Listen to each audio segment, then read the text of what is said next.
হয় নে নহয়?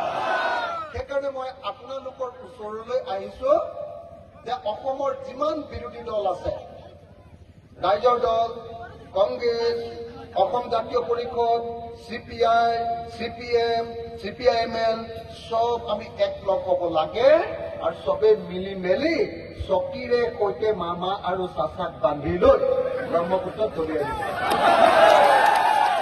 হয় নে নহয়? এওঁলোকে যদি কিবা পলিটিক্স কৰিবলৈ মন আছে বাংলাদেশত গৈ কৰক। ব্ৰহ্মপুত্ৰত দি দিলে বাংলাদেশ গুচি যাব নে নাই? তেওঁলোকে তাত পলিটিক্স কৰক, অসমত আৰু হিন্দু মুছলমানৰ কাজিয়া কৰাই থাকিব নালাগে। হয় নে নহয় কওক? আমনি লাগিছে নে বা হিন্দু মুছলমান কৰি? আমনি লাগিছে নে নাই? আৰে কব লাগিছিলে যে বস্তুৰ দাম কমাওক, কয় বোলে মুছলমানে দেশখন খালে। হয় নে নহয়? আমি জানো যে মুছলমানেও দেশ খোৱা নাই, হিন্দুৱেও দেশ খোৱা নাই, খ্ৰীষ্টানেও দেশ খোৱা নাই, দেশ খাইছে হিমন্ত বিশ্ব শৰ্মা আৰু অজহৰুদ্দিন আজমলে। হয় নে নহয়? তেওঁলোকে দেশখন খাইছে।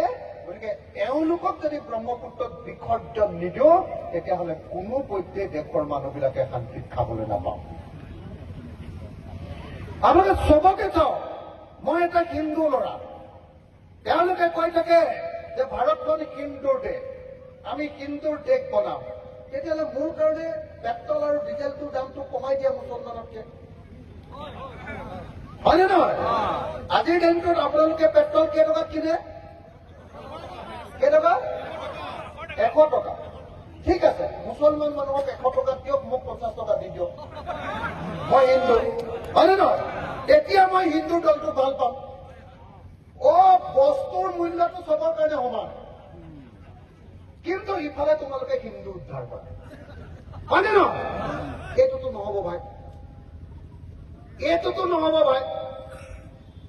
মই আপোনালোকৰ ইয়ালৈ আহি থাকোতে যেতিয়া আহি আছো, মই দেখিছো যে দবকাৰ চবৰ ঘৰৰ মানুহৰ ঘৰতে ঘৰে ঘৰে ঘৰে ঘৰে ঘৰে ঘৰে তামোল গছ। মোক তেতিয়া কলে, মই যিখন গাড়ীত উঠি আহিছো, গাড়ী চলাই এখন ল'ৰাজনে কলে যে দাদা, দবকাৰ মানুহবিলাকে খেতিৰ পাছতে আটাইতকৈ বেছি ইনকাম কৰে তামোল বেপাৰ, তামোল বেছি। কলে যে অতি কমেও 50,000-70,000 পৰা 5 লাখ 6 লাখ টকালৈকে এবছৰত তামোলৰ পৰা পায়। হয় নেকি? হয় নেকি?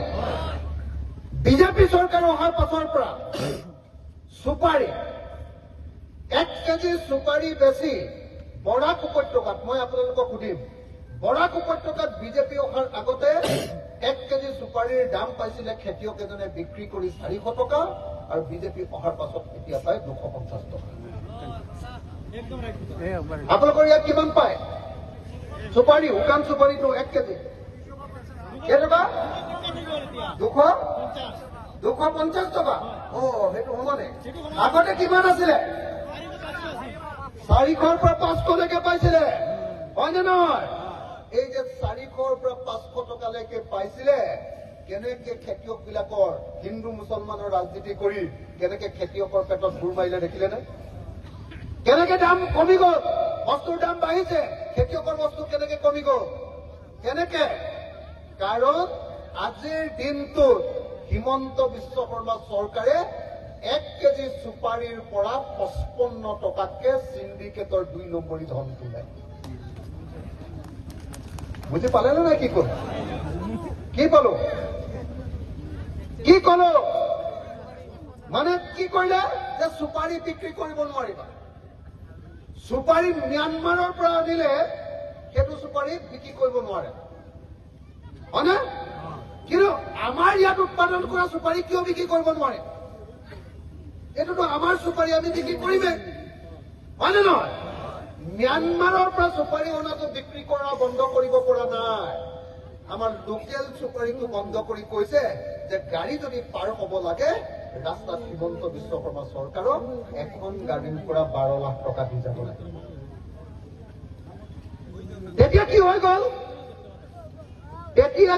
গ'ল? এতিয়া চুপাৰী আপোনালোকে বিক্ৰী কৰি আছিলে 400 টকা, চুপাৰী এতিয়া 250 টকাত বিক্ৰী কৰিব লাগে। 150 টকা আপোনালোকৰ মোমায়েকে সেইটো খাই পেলায়।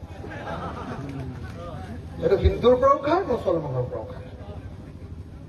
কথাটো বুজিলে? বুজিলে নে নাই? তাৰমানে মই কি কৈছিলো আহিয়ে, যে খেলটো হিন্দু মুছলমানৰ দেখুৱাই দিয়ে বাহিৰত, ভিতৰি ভিতৰি লুটন। কথাটো বুজিছেনে? ভিতৰি ভিতৰি লুণ্ঠন কৰাৰ বাহিৰে বেলেগ কোনো ৰাস্তা নাই। ভিতৰি ভিতৰি লুণ্ঠন আৰু বাহিৰে বিহাইৰে হিন্দু মুছলমান। গৰু বিক্ৰী যে বন্ধ কৰিছে কেলে? মানুহে বাহিৰত ভাবি আছে যে অকল মুছলমানক ডিষ্টাৰ্ব কৰিবলৈ গৰু বিক্ৰী বন্ধ কৰিছে। ঐ, আগতে এক যোৰা গৰু বিক্ৰী কৰি যদি 55,000 টকা পাইছিলে মাজুলীৰ মানুহে, ধেমাজিৰ মানুহে, লখিমপুৰৰ মানুহে, শদিয়াৰ মানুহে, ডিব্ৰুগড়ৰ মানুহে, একযোৰ গৰু, এক খাল গৰু বিক্ৰী কৰি যদি 55,000 পাইছিলে, এতিয়া সেই খাল গৰুত 35,000 টকা পায়। কিন্তু গৰু মাংসৰ দাম কমিছে নেকি? কিমান বাঢ়িলে? আগতে 100 টকা আছিলে, মোমাই দিনত কেইটকা হ'ল? 400 টকা, 500 টকা। কিমান বাঢ়ি গ'ল? 400 টকা মোমাইৰ দিনত গৰু মাংসৰ দাম বাঢ়িলে। মোমায়ে গৰু মাংস নাখায়, কিন্তু গৰু মাংসৰ পৰা পইচা খায়। কথাটো বুজিছে নে নাই? বুজি পাইছে নে নাই? পাইছে নে নাই? চব বেপাৰ।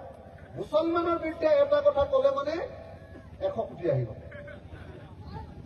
কিহৰ পৰা আহিলে? চুপাৰীৰ পৰা, গৰুৰ পৰা। হয়নে? হয়নে নহয়? হয়নে নহয়? গৰু ঠিকেই বাংলাদেশলৈ গৈ আছে।